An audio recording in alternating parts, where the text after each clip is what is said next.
Hello, everybody, and welcome to this week's episode of Mastering Dungeons, your favorite tabletop role-playing game podcast, where we cover news, we cover industry stuff, we cover game design, and we cover big, ugly-looking worms. That's right. I'm only saying that because my co-host, Teos is holding up a quote-unquote miniature of a creature from the book that we're going to cover today in our main segment. Yes, we are going to cover Light of Xerxes, which was in the Spelljammer Adventures in Space product. Yeah.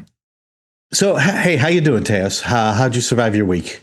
I had the eeriest moment. It was one of those things where it's like the collapse of your gaming brain and your real life brain, because we went to see a really bizarre event, a piano out in the wilderness, recorded and Wi-Fi streamed to everybody wearing headsets, the entire audience wearing headsets, listening to the piano, this lovely music, mostly classical. And you can walk around and explore the space on the side of the gorge in Oregon and Washington. And so it's just this amazing landscape. But throw on top of that two separate wildfire plumes of smoke up on the horizon. The sun is blood red. Amazingly, the air where we are, completely nice and breathable and super great quality. It was all above, but every now and then ash would come down. And you can see how, like, on one hand, there's the, Jesus, I've worked in the environmental field my whole life. I can't believe we actually ended up here instead of where I thought we'd end up. Crisis that my brain was having. And the gaming part of, this is exactly as I have foretold for so many different apocalypses. And it was interesting. That's more than my little brain can handle at this point. It was a lot going on. It was Speaking of a lot going on and apocalypses, Gen Con is this week, and neither you nor I will be there. Nope. But we hope everyone who does attend, probably when this show drops on Wednesday, will be a travel day for many people. Mm-hmm. So I hope everyone gets there safely. I hope the traffic, the congestion, the construction is not too onerous, and everyone has a wonderful time and gets home safely. Yeah. Also, speaking of apocalypses, at this point, Vampire the Masquerade Bound by Blood will now be available on D&D Beyond. This is a product from Ghostfire Gaming with the help of Wizards of the Coast, of course, and of Paradox Entertainment, which is the parent company now of White Wolf. Yeah. And so check this out. If you like the world of Vampire the Masquerade, but with 5e rules, lead designer Brian C.P. Steele did an amazing job with this, and you should go check it out. We have a link in our show notes. That's cool. And knowing the team that worked on it, I'm excited because I know that's a team that does good work. You might know the people who worked on this, Shawn. I do. One of them is Horrible, who was there at the beginning of the process. Thankfully, he went to a different job, and so all of his work was handed over to Brian. People. Yeah. Yes, Good. Exactly. Fantastic. Exactly. But hey, you know what? Let's get right into our listener corner this week, because we have some good questions here. If you want to ask us a question, you can email us at masteringdnd@gmail.com. You can go to YouTube, leave a question in the comments. Via social media, go to Mastodon, go to Bluesky, go wherever you want. Or if you're on our Patreon, you can go to our Patreon Discord and ask questions. But this question, Teos, came to us via Facebook of all places. What? Yeah, exactly. Okay. Well, more than 2 years ago, I posted about Peril in Pinebrook. Yeah. Saying, hey, if you want to learn D&D or if you're trying to teach D&D, check this out. It's free. It's got educational resources along with it. Check it out. And that was 2 years ago. And someone, aka Brian Stewart, via Facebook, asked me a question based on that post, which when I answered, then republished the post getting more people to comment. But Brian's question was actually really good one. It was so good that I almost wanted to do a whole main segment on this question. Yeah. But I'm going to try to answer the short version this time. Brian's question is, I want to run a Learn to Play D&D session at my local library, and I may use Peril and Pinebrook. I really like the simplified character sheets and the minimal rules. 2 years later, do you know any hacks to the quick Peril rules that might expand upon them a little bit while still keeping things less complex than full 5e? And like I said, I really wanted to dig into teaching D&D, teaching new role-playing games, how to do it. But I'm going to give the short version, and we may revisit at some point. Yeah, cool. The rules presented in Peril and Pinebrook got to where they are through not just my design and my experience running games for new players or seeing new DMs sort of struggle with the rules, but also with everyone who's listed in the credits. They had a say, right? The Wizards of the Coast D&D design team had a say. The editors had a say. Shelley Mazzanoble had a say because that was who was overseeing this project. And so this is a sort of amalgam of all the needs and wants and wishes of a group. And there were also playtesters who gave their feedback. But I want to say that every rule that was removed or consolidated or that went unmentioned was done so for a very specific reason. And I've had the opportunity to watch DMs run this and add things back in, because they thought, I'll just add this rule back in because we left out initiative. So let's, because they thought it would improve the experience. And pretty consistently across the board for all of these games that I watched, those additions never improved the experience for the players at that time. It may have made teaching the entire game later with a full rule set easier, because they would have a frame of reference to go back to. But I would say it actually took away from the experience at the time when things were added back. So what has been added back, or another way of saying is what was removed? Yeah. Things like ability scores and ability modifiers are not on the character sheets. They're never referenced. Mm-hmm. Skills are referenced with the modifier next to them, but you don't know how those numbers were achieved. Saving throws are not part of the game, except for possibly death saving throws. We don't talk about movement or speed. This is not meant to be played on a grid. It's meant to be played theater of the mind. Initiative is left out. Many other things, but even those basic things are left out. And I watched a DM add initiative back into the game. So players would roll initiative, the highest roll, and you go around. And this adventure maybe has 4 to 8 rounds of combat in the whole adventure. 2 fights, either lasting 2, 3, 4, maybe 5 rounds at most. Just adding initiative back added about 15 minutes to a half hour to gameplay. Yeah. I can see people thinking that's not possible. But it really is when a game is new. And I know that recently just from running Draw Steel, where until we figured out a system that worked for us on how to use the different initiative system, it was easily adding that time to our combats because we were figuring it out. Yeah. Yeah. And so you can imagine if this is now our order in which we do things, let's keep track of it. Let's go to a different person each time rather than just go clockwise around.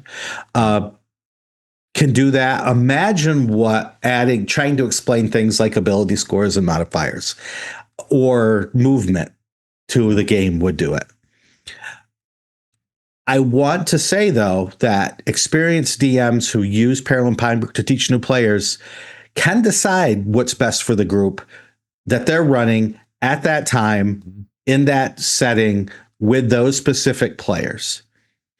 Maybe they can have initiative and it would go not quicker, could not go quicker, but might go well. Right. Maybe adding movement does. But before you add anything back, just remember that the things you think are awesome and worthy of an introduction to D&D could be things that you have grown to love after becoming much more versed in the game. Mm-hmm. Just remember, attention spans are not what they were 50 years ago or 40 years ago or 20 years ago. Heck, thanks to COVID, they're not what they were 5 years ago. Right. This is meant to be an hour experience. And if you make it a 90-minute experience because of that, you may lose players. Yeah. So have I come across hacks that make the game more interesting? Possibly. More interesting to whom? And at what cost is the question. Yeah.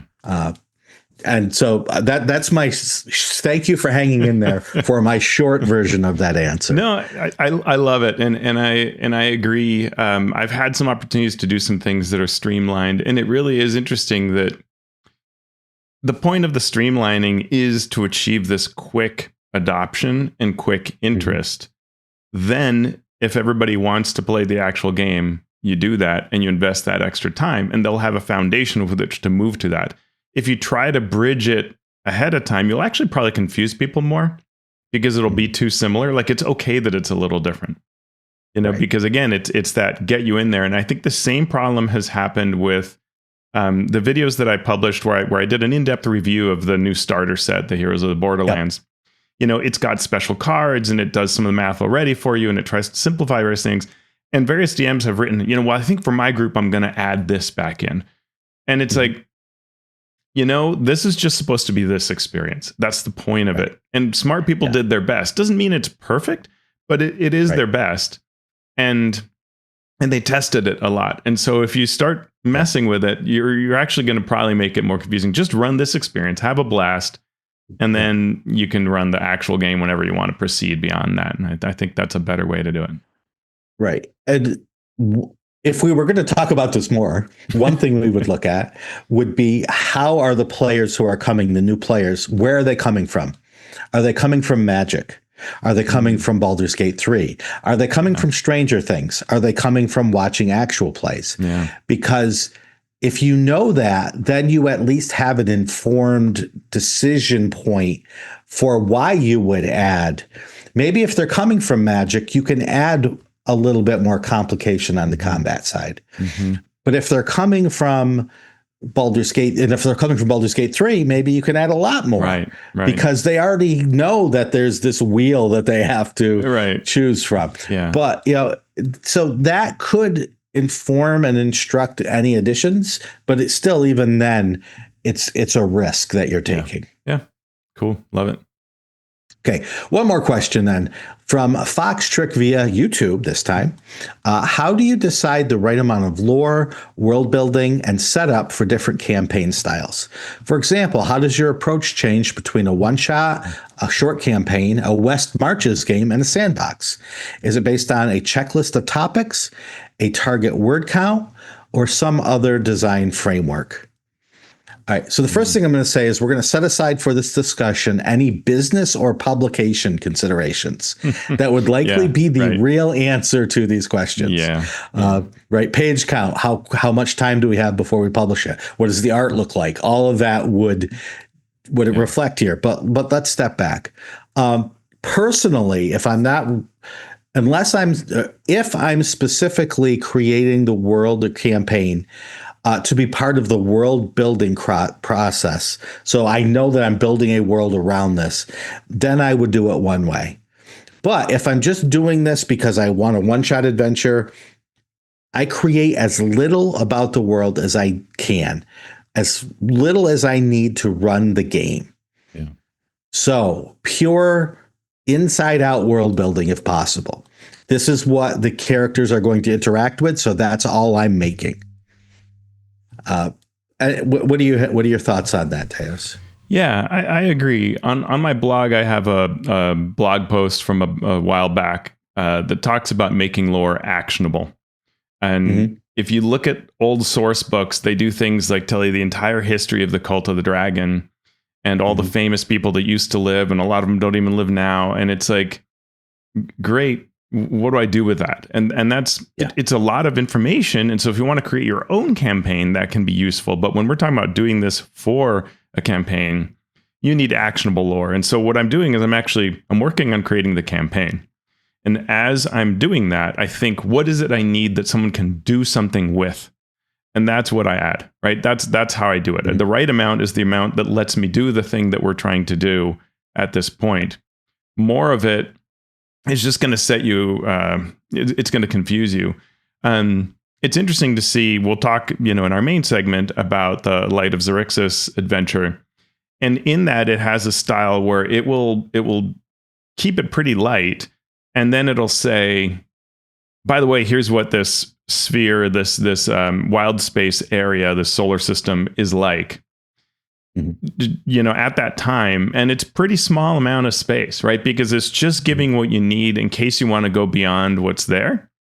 But it's keeping it light and not confusing you. Whereas an older product would have probably had a whole section that would have been, everything about each of these systems.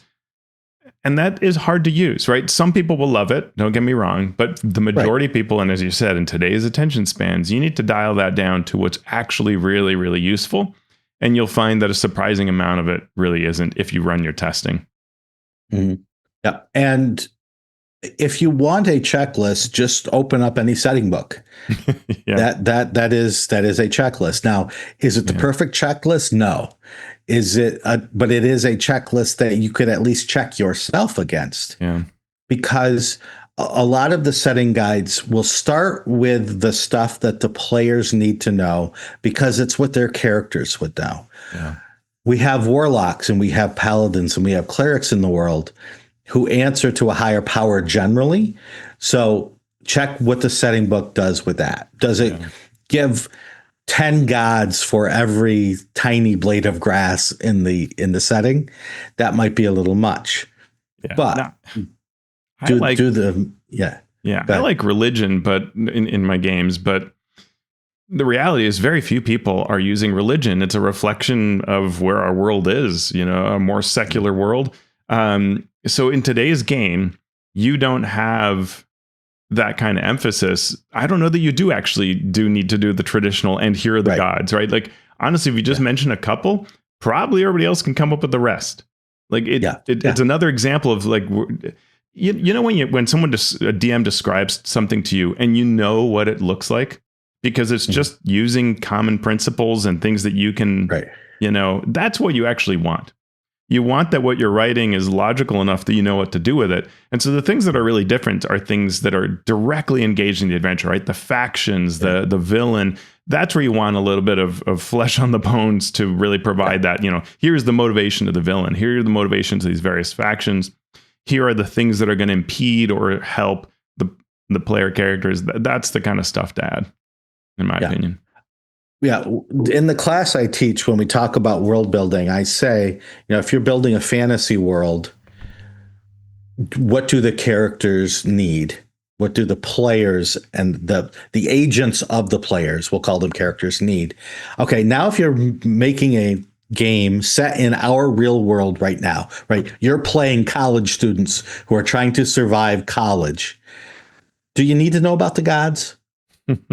Do you need to know about who the rulers are of that nation? Yeah. Right. Or do you need to know how you are going to survive today, finding food, clothing, shelter? Yeah. Right. So that's a guide that you can use too. What do the characters need most to achieve the goals that their characters are trying to achieve? Yeah.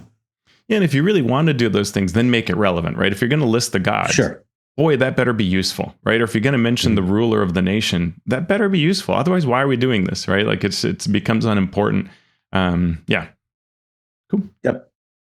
All right. So great questions. We've got more in the queue, but we'll get to those next time because we have some news to talk about. We have some commentary to give, and we're going to start with a potential leak of a new D&D product. D&D and World of Warcraft ? Teos, you want to talk about what happened here? Sure. EN World reported that Roll20, a partner of D&D, apparently messed up and released a scheduled blog announcing a pre-order for a D&D World of Warcraft. World of Warcraft, if you don't know, is the most famous massive multiplayer online game that's out there. It's been around forever. It still has an enormous amount of millions of active players, and has been beloved by many people. I never played it, but I was a Guild Wars person. But yeah, and so this is a big deal that it leaked, unfortunately, as so many things leak. It wasn't Amazon this time. It wasn't Barnes & Noble. It wasn't Amazon. It was... It was Roll20. I'm sure they feel terrible. It's probably the worst time. And I feel bad for everybody on everywhere involved in this, because it just makes everybody's life harder.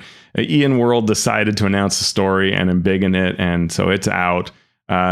This comes out, the week before Gen Con, right? So Gen Con is going to be this weekend.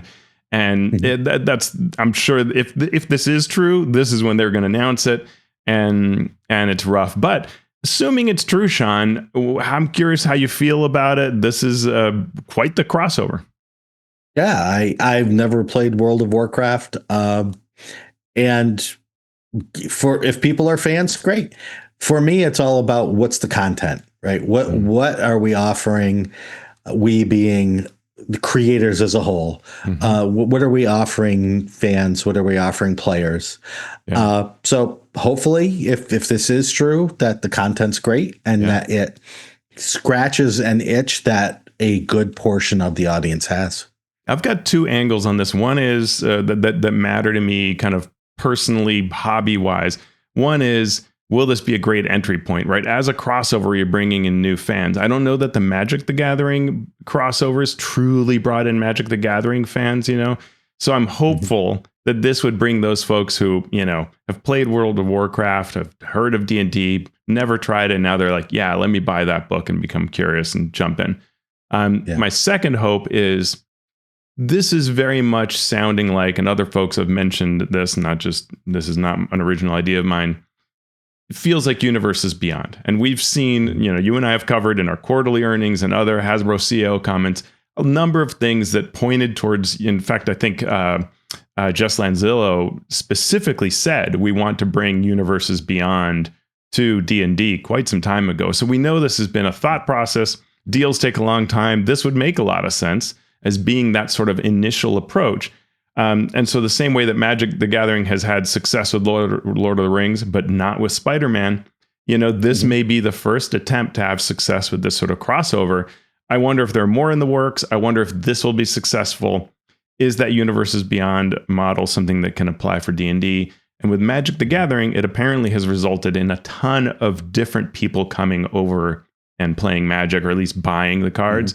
It would be great if that could happen for D&D. So both of those things, new players, the idea of expanding because it's Universes Beyond, both sound really cool to me, and I'm very hopeful for them.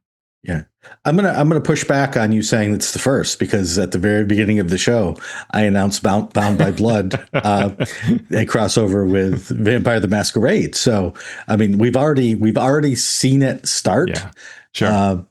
And I mean, we can go back even further. That could be. Yeah, so of Stranger course. Things and Rick and Morty and there has been a World of Warcraft RPG written for 3rd edition, right? And a number of things. Right. Now, licensed partners, like where do you draw the line? But yeah, absolutely. There are a number of expressions of this. What I would hope with this, right, is like the Ghostfire White Wolf D&D partnership has a limited scope, and it's going to have a limited marketing. So this thing is hopefully, it has the potential, right, to be just major and get out there. But I would have said that about Strixhaven. Strixhaven had the potential to not only bring Magic the Gathering fans, but tons of school kids and university kids should have flocked to D&D. And they didn't, because it really wasn't marketed appropriately, right? And it didn't reach people that were different. It didn't bring them in. It didn't have those hooks. So, it was just a setting. No, I totally agree. And as we are going to cover in our next segment, it's about growth, right? It's about reaching new fans, reaching new players, reaching new sets of eyeballs to make people aware of the things that you are creating. And so we are going to look at the Hasbro Q2 2026 numbers. Was the growth so good that investors began to question it? That's the stage Teos, we reached. Yeah. I need you to answer that for me. Yeah, that is exactly what happened. It's funny because I saw someone else post, and another kind of RPG group post an article talking about how terrible the quarter was. I'm like, okay, I don't know what data you looked at. This was a quarter that is yet again very strong, and it was so strong, and the Magic the Gathering part of it keeps being so strong that literally the questions were, this can't keep going, right? And you can guess what the CEOs and executives said to that. So overall, Hasbro, Chris Cox, CEO, said Magic the Gathering eclipsed 500 million in quarterly revenue for the first time in its 30-plus year history, led by the record-breaking debut of Marvel Superheroes, Universes Beyond. With strong indications for our remaining releases and line of sight to continued growth in 2027, the Magic flywheel is firing on all cylinders, end quote. I want to stop there. Yeah. Okay, so that's 50 million. That's half $1 billion. Sorry, 500 million, $500 million in one quarter. Yeah. Remember when it became a $1 billion brand for a year? Yeah. Not too long ago. Yeah. And now it's heading toward $2 billion a year. Okay. Right? Incredible. Just incredible. Net revenue grew by 16% to 1.14 billion. Operating profit was 253 million. Net earnings were 161 million. That is always important. Like, looking at a lot of different industries, you have very different ratios, right? Of you might have an enormous amount of revenue, but you actually get to keep is small. And that is kind of true for Hasbro, unfortunately, partly because it has all these different columns, and some of those columns just don't do well at all. So again, we're talking about overall, not just Magic here, outside of that earlier quote. Let's go into one of those categories, Shawn. Consumer products, toys. It actually grew revenue-wise by 5% to 463 million, driven by Star Wars and Marvel deals. However, toys are still at an operating margin of minus 3.1% for the quarter, right? You'd be better off not making toys, right? And this has been the problem for many years for the company. It didn't used to be this way when you and I first covered Hasbro quarterly earnings, but it has been for so long, I have to remind myself of that. The entertainment category is just 13 million in revenue, down 20%. And 6 million operating profit. So, a very low amount coming in through that.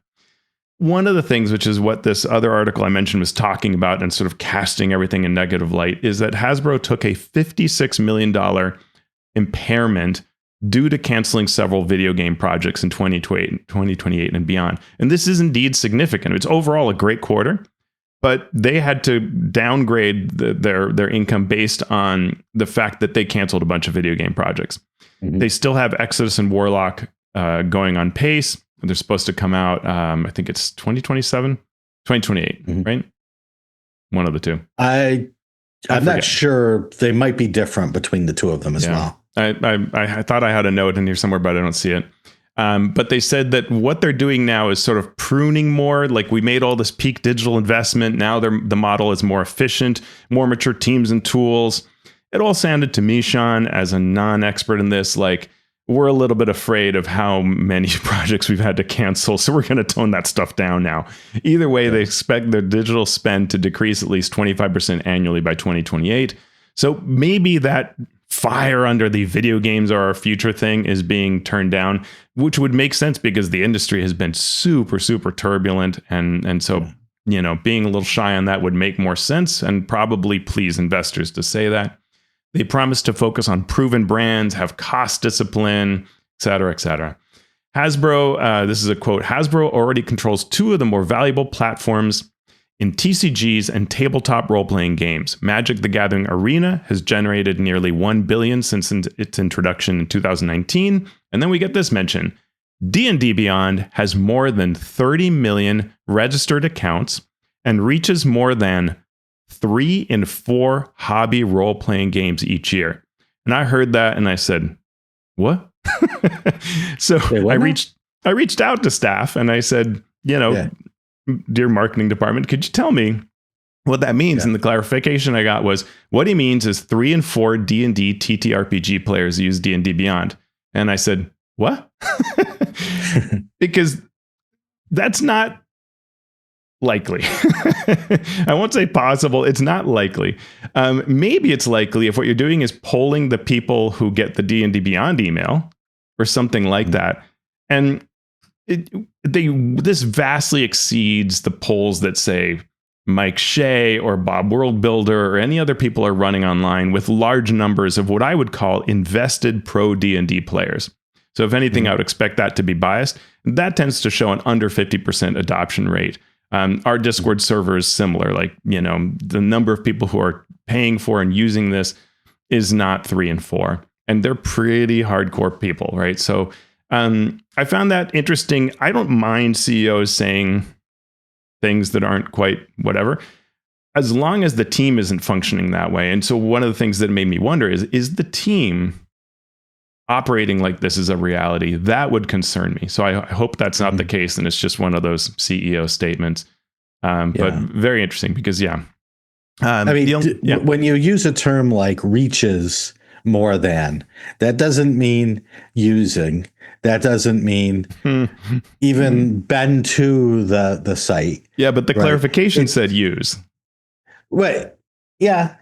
So, who knows? Yeah, again, and it could be, hey, we have 30 million registered accounts, and we know that 45 million people play. So therefore, there's all sorts of funky math that you can do to say that. I don't mind word salad, and I don't mind. I mean, I don't love it. It's not my personal way of operating. But if companies are going to say, Coca-Cola is the finest tasting thing and achieves freedom throughout the world, like, you do whatever you want with your marketing messages. Right. That's you. That's on you and your moral compass. But if the company is operating as if everybody is using, say, the virtual tabletop maps, you're going to make the wrong products. Right. Mm-hmm. If you think 3 out of 4 RPG players are on that VTT, you're going to make the wrong things. And so that's the thing that's the part that really lit up in my brain when I read that quote. And when I got that clarification is I'm a little worried you might be misfocusing, because when we talk to people, what we're hearing is, hey, I want the character builder to work well. I want the system to be stable. I want you to print errata. I want you to fix sharing. Very core things, right? It's not, the only VTT comment I see all the time is I want it to crash less. Not that it crashes too much, but that's the common comment, right? It's not features and whatevers, and right. And so it's not, please give me more things inside the VTT. It's just sort of like make life stable and good. Yeah. And that is unexciting for teams, but it's what we hear. Yeah. We also know that for the last 6 months in 2026, we're looking at a 15% revenue growth versus the same period in 2025. The gains are primarily coming in Wizards and some in customer products. So deep in the Magic and then a little bit in consumer products is where that growth is happening. Yeah. And the operating profit was stable across 6 months compared to 2025. Yeah. So that's the Hasbro view, which is very glowing. All of the executives were super happy to have that earnings call. At the Wizards of the Coast, if we dial into that segment, this is looking at 27% revenue growth versus last year. $664 million is this quarter's revenue, driven by Magic the Gathering Secrets of Strixhaven and Marvel superhero sets. Wizards has an operating margin of 40.7%. That's really good. During the call, Hasbro said Magic the Gathering is up 32% in Q2, up 34% for the first 6 months. They spoke at length about Magic's longevity for over 30 years and painted it as comparable to Pokemon, EA Sports, World of Warcraft, and Minecraft as being profitable and durable, reliable brands. The earnings call questions, as I mentioned, that came in about whether Magic could really grow. Chris Cox said the player base is growing, including both new players and reacquiring lapsed players. He said distribution is growing in double digits and the Wizards Play Network keeps growing. So he was just like, don't worry about this. Growth will continue. And so far, true. For Wizards, 23% of that 27% revenue growth. So where's the growth come from? 23% of it is from tabletop, 2% is digital, and 2% is digital licensing. I always find that interesting, right? So that growth is primarily from that tabletop side. It's not arena or things like that. Monopoly Go contributed 44 million in revenue, which is the same versus last year, same period. So which is great news for them, right? They thought this was going to start going down, and it's held pretty steady. All right, Shawn, you ready for some D&D revenue? Give me that sweet D&D news, Teos. All right. So we got that mention in the earnings call that we talked about earlier with the 3 and 4, but it's good to see, your CEO believes that in the same breath as Arena, they're mentioning D&D Beyond. And so that's good news, right? For the D&D team and for us fans. It was additionally mentioned by Chris Cox when it was asked what the largest sources of potential upside could be in the next 6 months, right? You would love to hear D&D mentioned. Well, we got that. So quote is, certainly Magic is a strong underlying franchise. D&D is actually performing quite well as well, particularly D&D Beyond. We've been retuning that business, and that's been performing well. It's kind of a little overshadowed by how large and how important Magic is, but D&D has some nice upside. So great. Love that. You love to hear that. Love to hear. And so you went out and you estimated D&D revenue using your tried and true and completely dartboard methods of yes. And I will take full credit for it. No, Scipio did all the work. Sure. But he and I do chat, and I'll take a tiny bit of credit for original conversations that led to sort of these two ways that we use to estimate it. So let's just get into the numbers directly. We have two ways that we've done it. You can see our show notes if you're a Patreon supporter, see exactly how we do this breakdown. But what we call a waterfall estimate says 74.3 million for D&D in Q2. That's up 4% year over year, or up 12% versus last quarter. This is about 7.7 million above the pre-2024 rules release average. So that's great, right? You would want growth beyond the previous 2014 type numbers. Direct estimate is 74.5 million, so very similar numbers. 6-month estimate would be that D&D is making 140.7 million or 145.5 million, depending on which way you use it. And Scipio looks at that 2024 edition lift, as he calls it, which is the idea that, hey, you released a new edition. Is that lifting your numbers up? And this would suggest plus 22.9 million.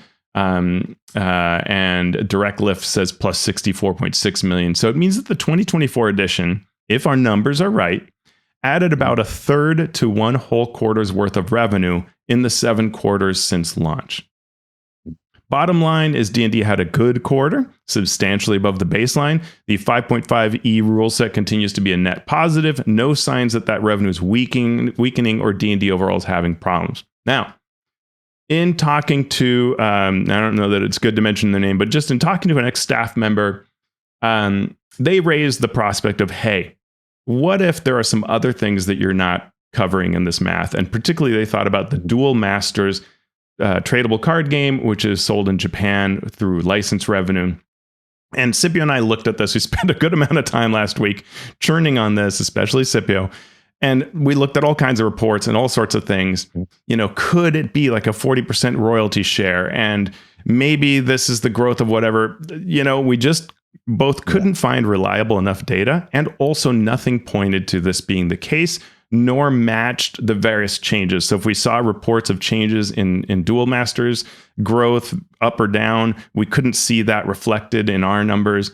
So it's always possible that we're off, right? Our numbers could miss, maybe $20 million worth of revenue that we're talking about in that 74 point whatever is actually Duel Masters.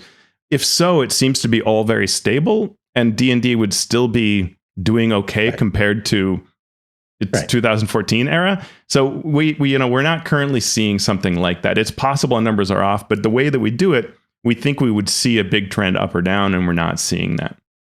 Yeah. Awesome. We go from the Wall Street to the big screen, where the D&D movie is reported to have a sequel, but only in script form. Coming from ScreenRant.com, they're reporting that the D&D Honor Among Thieves movie's co-director and co-writer Jonathan Goldstein recently shared that he and his co-writers were hired to write a screenplay for a sequel. That script exists, though Goldstein said that he isn't sure if it will ever be brought to life for financial reasons. These are expensive movies to make, he says, but it would be great and fun to be able to do it. He said he loved working with the cast on Honor Among Thieves, and the script he co-wrote is something he believes that the fans would really like to see. The article sums up the state of the movie. Goldstein and Daly have talked about potentially continuing the franchise in some way, and Paramount Pictures' Brian Robbins expressed interest in a sequel, but with budget cuts. However, Robbins is no longer in charge of Paramount Pictures, and with Paramount's acquisition of Warner Brothers, it's unclear if the company is still open to a Dungeons & Dragons 2 film. A Dungeons & Dragons TV show spinoff was in development a few years ago. While Paramount eventually dropped the project, Netflix picked up the series under the title The Forgotten Realms. As of February of 2025, Drew Crivello was on board as showrunner, executive producer, and writer, with Shawn Levy and Dan Levine on the producing team as well. So we're still waiting to hear any news beyond that particular bit. I mean, it's great that they paid, Hasbro paid the money to say, tell me what the sequel would be. It's smart to do it, when it's still fresh in everyone's mind. Now you've got that in the vault and you can always go back to it. That gives me real hope. That makes it a lot easier to you don't have to ask, where would we go? Start over, clean slate. Do you remember the old movie? You've got that there to act on. Given that we're lowering, video game interest and maybe seeing things like how the Odyssey film is doing, there's always that chance, and I'll keep hoping. Teos will keep the flame alive. Yeah. And a flame has rekindled with Renegade Games announcing a deal with none other than Anne Rice. Wow. Yes, the Renegade Games says they will bring an RPG based on Anne Rice's Immortal Universe. This gothic horror RPG would be based on the AMC series and the underlying novels, bringing the world of Interview with a Vampire to the works and other works like that to tabletop. Create your own stories of vampires, witches, psychics, and ordinary humans whose lives become forever entwined through love, loyalty, ambition, and loss. Together, you'll build chronicles that span decades or centuries, exploring the emotional consequences and impossible choices of immortality. Are you Anne Rice Interview with a Vampire fan? I certainly enjoyed reading those books a 500 million years ago. I haven't really revisited it. I haven't watched the new series or anything like that. But I watched the film when that one came out. It's neat, and I do like it. I'm not a gothic horror person, as we've discussed, so it's not something I'm looking to play. And if I did, hey, look, there's already Ghostfire stuff. I could jump on and have that pretty easily. But this is cool. I'm excited to see where it goes. And again, the potential for new players to come in and check out RPGs. What I thought was interesting here is it promises a very different approach to play. Like already that quote you read to me is like, wow, that's a tall order. Okay, how do you do that in an RPG, right? But they double down on that. They say, quote, Anne Rice's Immortal Universe role-playing game tells stories about relationships, family, devotion, betrayal, loneliness, memory. The greatest threat is never simply an enemy across the table. Often it's someone you can't let go. Every decision carries emotional weight, and every relationship has a potential to reshape the world. So I'm looking forward to that. This is Renegade has had some swings and hits recently, canceling out their previous misses. Dungeon Crawler Carl was enormous, right? So if they can do something like that, when the crowdfunder comes out this fall, that'll be really, really interesting. Yep. Also interesting is an old web series that has become new again thanks to Kickstarter. Felicia Day and the cast of the Guild web comedy series are crowdfunding a movie. The Guild was a web show portraying the lives of several MMO gamers, their friendships, interests, and much more. It was a well-loved series running from 2027 to around 2013. One of the earliest shows of this type to achieve success, leading and led to Geek and Sundry and other similar efforts. This new project celebrates the 20th anniversary as a movie called The Guild Ren Faire'd. You've been Ren Faire'd, Shawn. Yeah, You've been Ren Faire'd. I heard about this. I'm like, oh, yeah, some kind of nostalgia thing. Well, but how many people really kind of remember the show and blah, blah, blah. Yeah. And it was over 3.7 million when last I checked, 24,000 backers or so. And crowdfunding ends August 21st. So this is doing quite well. Thank you very much. And I think is, again, a little bit like the Critical Role animated series. This is the kind of crowdfunder that I think isn't just trying to make a movie. It's trying to say to studios, hey, we have an audience. So you do what we want and we'll deliver that audience to you. Because my understanding is that the Guild had been approached with we want to make a movie for you, but it'll be like this with different people and different, situations. Now they get to say, no, actually, we want it done this way. Do you want a piece of this? And so very smart. It looks like a really smart crowdfunder. It's clearly making people excited. And we should say, I don't think we mentioned this explicitly, it has an RPG in it. So the Guild RPG is part of this project as well. So very interesting to see. Yep. The Tabletop Game Designers Association has put out a call for author attribution. So the TTGDA, Tabletop Game Designers Association, called for awards curators, content creators, and publishers to attribute game authorship fully and accurately. Former TSR / Wizards of the Coast employee James Lauder, who was also an association board member, said that those credits have clear commercial and personal value. For every creator, the industry must do a better job acknowledging the people who imagine the works and worlds that underpin everything we do. The association notes how publishers fail to name designers in marketing text, publishers identifying themselves as the creators on platforms such as Drive-Thru and Amazon, and sometimes designers don't even get credited in the work at all. They say that Barnes & Noble has been open to working with the TTGDA to credit authors, but Amazon has not. This is my surprised face. So I was thinking about this, and this actually came to me through friend of the show, Scott Fitzgerald Gray. And he was talking about it, and we were kind of, how do we feel about this? And what he was saying is, he was actually saying, hey, you and Shawn have been covering these positive reviews of 5e Adventures, and you often mention lead designers and writers, but won't necessarily mention secondary designers, developers, and editors. And this links to the story because the question is, well, how many people should you credit, right? A lot of times a writer will turn something in, and it's less than perfect. And so someone else develops it. So, but that might be a developer or an editor, and the actual writer is who might get the credit. Is that okay? Right? Or do you need to name all these people? It's a good question. And what does it mean to give proper recognition, right? Is the idea that, say, this Light of Xerxes adventure should on the cover list Justice Ramin Arman and Sadie Lowry, and I'm forgetting Jeff. Was it Jeff? Who was it? Jeffrey Ludwig, right? Should those names be on there, or should it just be Chris Perkins because he was the lead orchestrator and writer? Should it be the developer? It's hard, right? It is hard to do this, and I know from experience, I'm sure you do as well, that from project to project, the list of those names may be a great representation of who did the work, or maybe a very poor representation of who did the work.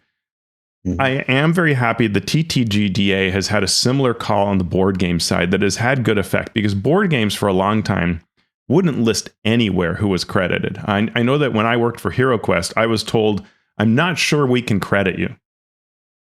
Right? And I was like, I really want to be credited. In fact, I am credited, and I think on the cover of the supplement that I wrote for HeroQuest. So I'm more than happy. That's kinder than it needed to be. I just wanted to be in the little book that's inside, but it's a question of what you should do, right? Like, and how far to go. So I'm glad this dialogue's happening. I don't know if you have other thoughts, Shawn. I talked way too much on that. No, I think it's a really personal thing. I think we as a society fail to credit the people that often deserve the credit and give too much credit to the people that don't. And that is not just in TTRPGs. That's in all of our entertainment. That's in our music. That's in right. It's in all of these things. And some people are going to be very, very hurt if they are left out, and I completely understand that. I am from a different background in the sense that money is my love letter. I'll be honest, right? I'm from a working class, working poor background where you don't have to give me any credit. I don't care. Can I eat today? Yeah, I hear you, Harrison Ford. That's the credit I want. Yeah. And the very first project where I could have gotten a title credit, Assault on Nightworm Fortress for 4th edition. They accidentally put Rob Schwalb's name on because Rob was originally contracted to do that work, and no one took the time to check. And so I was like, oh, that's too bad, right? I was like, that kind of sucks. And some people were like outraged on my behalf, and I appreciate that, and I understand that. But it's also, that's life sometimes. It's life, yeah. And so, for everybody that's working hard to show recognition, thank you. Yeah. Keep up the good work. Yeah. I think it does help, honestly, but I would generally think that for me as a freelancer, if my name is just mentioned every now and then in certain places, I'm kind of good. Like I want to be, I want to have my name somewhere in the work. I don't care where. And if the company can mention me at times, right, then that's great, right? When Matt Colville mentions my name on streams or whatever, it just puts it out there that I do work, and hopefully good work, right? And if enough people say that, then people know, and we're good. And I think that's true of no matter how accomplished or not you are. If someone every now and then is mentioning name, if your name is seen in credits, seeing Sadie Lowry's name in enough credits, you start going, I can see why she's at Darrington Press now. A track record of success, and so it becomes easy, right? Justice, same thing, right? You see that, and how these people ended up where they are. It makes sense, and I think that's what's really important. But it's hard. I don't know that we need super fast rules for exactly how and where, because it's very arguable, as we said. Yeah. Shawn, 2 quick bits of news that we can round out our news segment. D&D Soaps with digital dice. We've seen soaps before, more like fan type things, small businesses that have dice inside. Here, the brand Dr. Squatch, which a surprising number of people in our Discord use, is offering licensed D&D Mimic Brick, not spelled with a K, soaps. Promising the smell of treasure and deception. You get a code for digital dice on D&D Beyond. Not D&D Bologna, but, it might improve your convention experience a fair bit.